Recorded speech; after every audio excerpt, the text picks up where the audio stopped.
ভাবে একটি বোতল নিক্ষেপ করা হয় এবং এটি নিয়ে তিনি খুব মানে কি বলবো উনি খুব ইয়াভাবে এটাকে প্রচার করেছেন যে ওনার উপরে বোতল নিক্ষেপ করা হয়েছে এবং উনি এটা নিয়ে হচ্ছে এমআরআইও করেছেন যে আসলে একটা বোতল পড়লে তো মানুষের মাথায় কোনো আঘাত পড়ে না ভাই।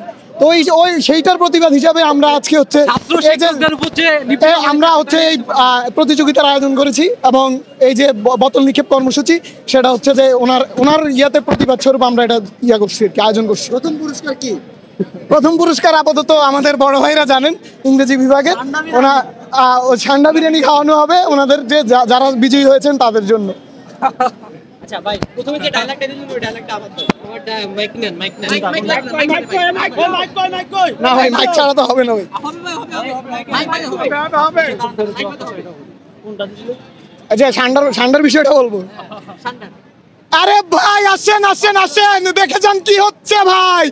এক ঠান্ডা ধরার প্রতিযোগিতা ভাই, আয়োজন ইংরেজি বিভাগ জগন্নাথ এবং এই বিভাগে এই আয়োজনে যারা বিজয়ী হবেন তাদের জন্য রয়েছে ইংরেজি বিভাগের পক্ষ থেকে বিশেষ পুরস্কার। সেই কপিলের ছেলে মেয়েদেরকে খাওয়ানো হবে পুরস্কার হিসাবে ঠান্ডার বিরিয়ানি। ভাই আর না ভাই, আর না ভাই।